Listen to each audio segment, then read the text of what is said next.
When I found out that I had dystonia,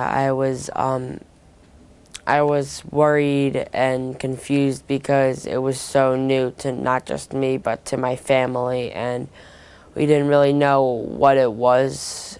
So we were all confused there. We didn't know how to treat it or basically what we're going to do. There are a lot of hard parts when you learn that your child has dystonia. In fact, one of the hardest things is getting to that point, because you go through tests and all kinds of doctors and nobody knew what was going on. And when you finally get there and you've been through that with your child, young child, it's very stressful. And then there's the realization that he has a lifelong condition that you have to deal with. So the whole thing, there's nothing hardest, it's all hard. One of the big things that gets me frustrated about my dystonia is my writing in school, because we would commonly be taking notes and there would be a lot of writing, and I would fall behind because I'm slow writing, and then I get angry and I fall even further behind.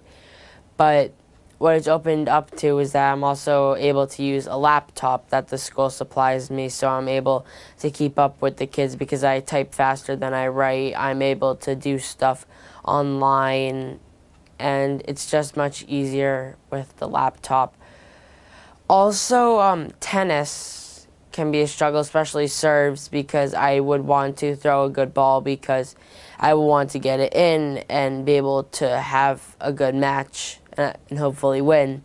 And it all starts out with the serve, and if I would not be doing good serves, I would get frustrated, and that's when it would all become harder for me.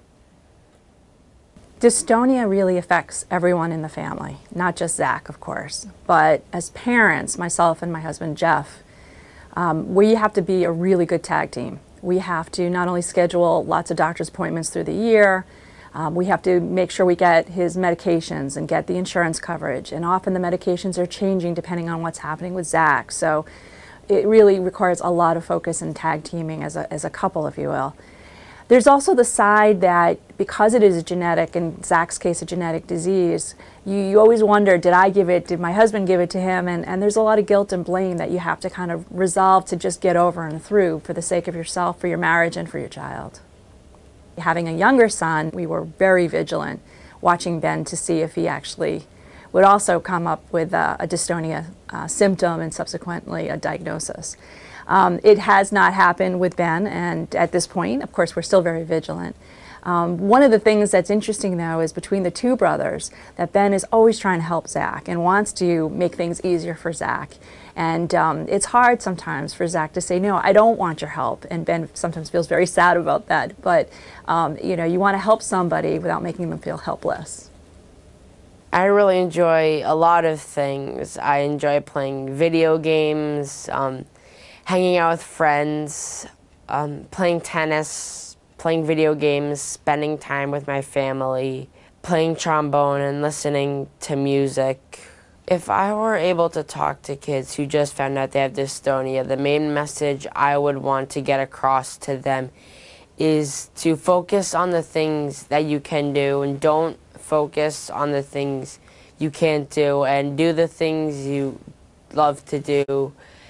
And don't give up, because you can do anything that you set your heart and mind to. The best advice I can give other parents when they learn that their child has dystonia is it's not their fault. And I wish somebody had told me that, because you go through a lot of guilt. But the other side of that is not only not to feel guilty, but to get on the wagon and get help. Get help for the child, get help for yourself.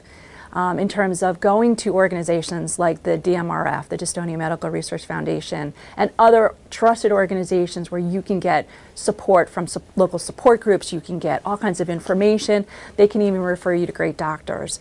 And not doing that is the irresponsible thing. So I do encourage parents, don't wait, get help, know that you're not alone, and dystonia can be fought. And my son is the perfect example of, you know, never look down, just keep going forward. A brand new resource that's available free of charge from the Dystonia Medical Research Foundation is a new book that Zach and I wrote together to help families like ours not only understand dystonia, but help others around us understand about dystonia. All you have to do is go to the Dystonia Medical Research Foundation website and ask for a free copy. Do it now for yourself and for your child.